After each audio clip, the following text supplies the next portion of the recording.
সকাল সকাল ঘুম থেকে উঠে আমরা 3 ভাই বোন এখন যাচ্ছি জমির দিকে, কারণ সারা রাত প্রচন্ড বৃষ্টি হয়েছে, চারিদিকে মাঠ ঘাট বিল সব কিন্তু ডুবে গেছে, তোমরা দেখতেই পাচ্ছ। এই মাঠে কিন্তু আমাদের ধান ফেলা ছিল, সেগুলো কিন্তু সব জলের নিচে, কিছুই দেখা যাচ্ছে না উপর থেকে।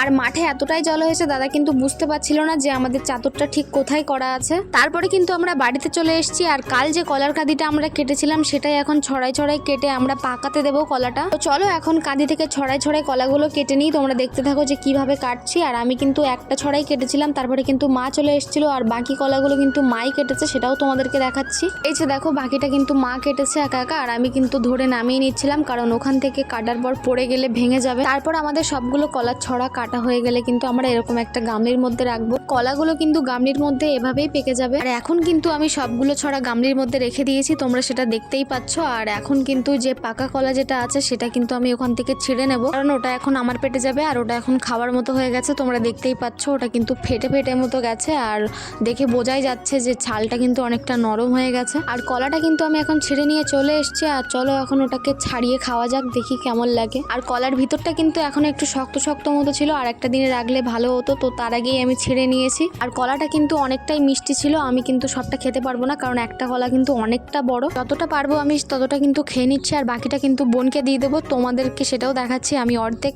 খেয়ে ওকে দেবো, রিয়াকশনটা কেমন হয়। ও কিন্তু চলে এসছে, কিন্তু আমি যে কলাটা অর্ধেক খেয়েছি ওকে কিন্তু বুঝতে দেবো না, তাই উল্টো করেই দিয়েছিলাম। ও কিন্তু প্রথমে বুঝতে পারেনি, তো আমাকে একটা গালাগালি দিল ও। তোমাদের যদি ভিডিওটা ভালো লাগে অবশ্যই চ্যানেলটি সাবস্ক্রাইব করে রাখবেন, আর নতুন নতুন ভিডিও দেখার জন্য আজকের মতো সবাইকে টাটা।